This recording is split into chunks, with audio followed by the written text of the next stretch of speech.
You're listening to an Airwave Media Podcast. Feel like who art Ed? We'll try to spice it. Who art Mr. Wood art Ed me? Good. Either way, it's ambiguous. It works on so many levels. I know. That's off to a great start.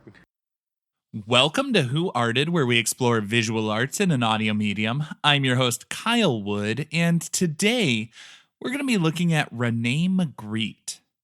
Magritte was born in Belgium, November 21st, 1898.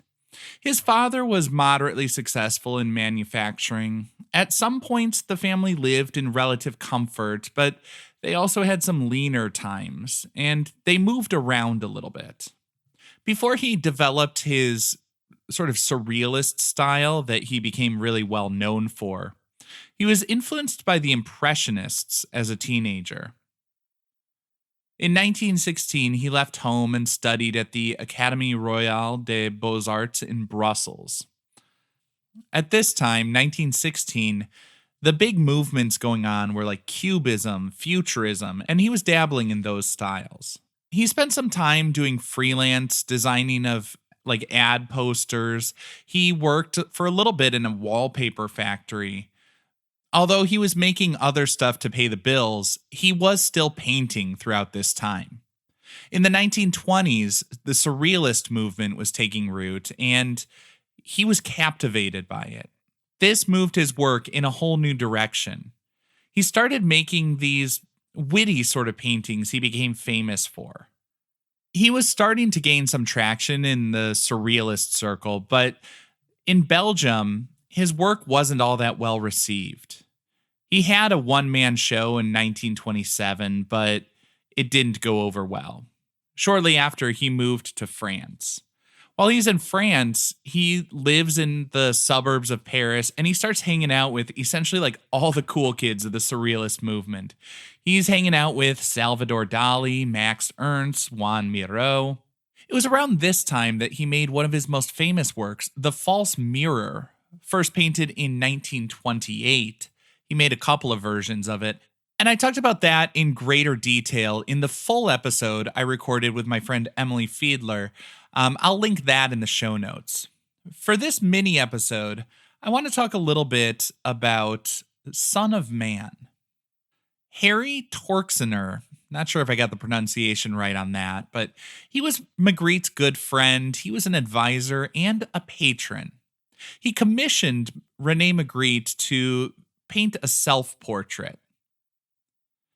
The thing is, Magritte found it kind of hard to paint his own portrait. It's not that Magritte couldn't paint a face, it's that he just had a little trouble painting his own face. He described it as a problem of conscience. Ultimately, he came up with probably one of the greatest dodges for an artist struggling in their work. He painted a self-portrait with an apple in front of his face. The composition is as awkward as I imagine Magritte felt trying to paint his own portrait for someone else. I mean, just think about how weird it would be to give someone else a picture you painted of yourself. But in the Son of Man painting, which not everybody realizes, there's actually more than one. There is another version that's a little bit more in the impressionistic style with streaks of colors. And he made a similar composition with the man in the bowler hat and the suit and everything, but instead of an apple in front of the face, there's a bird flying in front of his face. Still, I'm gonna talk about the famous Son of Man here. The man appears overdressed and out of context within the setting. I mean, he's standing in front of what looks like almost a cinder block or a rock wall, and there's sort of a seascape on the other side of that wall. We see the water sort of bleeding into a sky that's a little bit hazy. The man's dressed formally. It's a dark suit, bowler hat. I don't know why Magritte seemed to like the bowler hats. They come up in several of his works.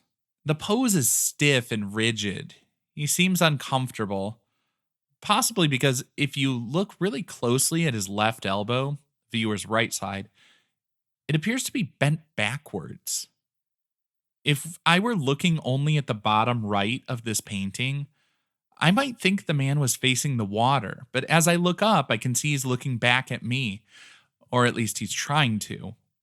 He has an apple hovering in front of his face, which, if I'm being honest, kind of irritates me. I want to see his full face, but I suppose it would probably be even more irritating to the man who sees nothing but an apple skin hovering in front of his face all the time. Ultimately, that discomfort is kind of the point. Magritte said, "At least it hides the face partly. Well, so you have the apparent face, the apple hiding the visible but hidden, the face of the person. It's something that happens constantly. Everything we see hides another thing. We always want to see what's hidden by what we see. There's an interest in that which is hidden and which the visible does not show us. This interest can take the form of a quite intense feeling, a sort of conflict, one might say, between the visible that is hidden and the visible that is present."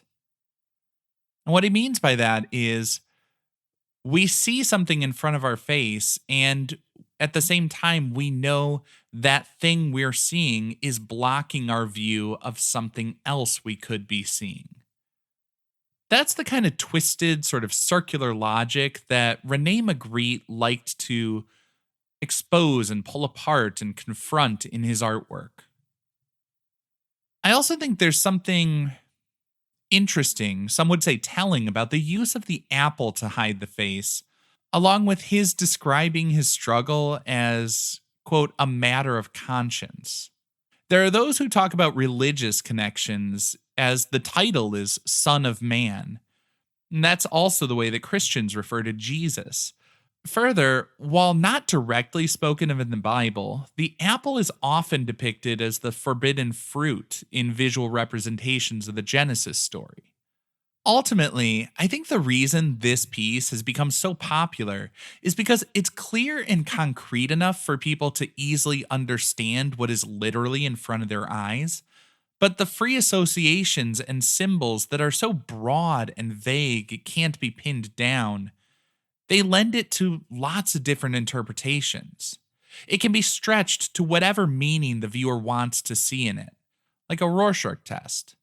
The ink blots and other images that are vague reveal more about the viewer through their connections and interpretations. Perhaps that's why Son of Man is among the most famous images of the Surrealist Movement. It's one of the few artworks that transcends the museums and has become part of pop culture. Actually, technically, it isn't even in the museums. Son of Man is privately owned, rarely seen on public display. But it's been referenced in books and movies like Stranger Than Fiction, The Thomas Crown Affair. TV shows like The Simpsons have done renditions of it. We've even seen references in music videos by the likes of Michael Jackson.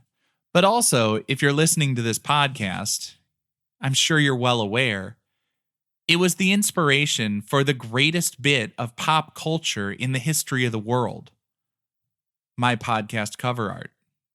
This concludes this week's episode of Who Arted, part of the Airwave Media Podcast Network. If you found this tolerable, please leave a rating or review on your favorite podcast app. You can find images of the work being discussed this week and every week on social media at Who Arted Podcast on Twitter, Instagram, and TikTok, and of course on the website whoartedpodcast.com. Podcast done.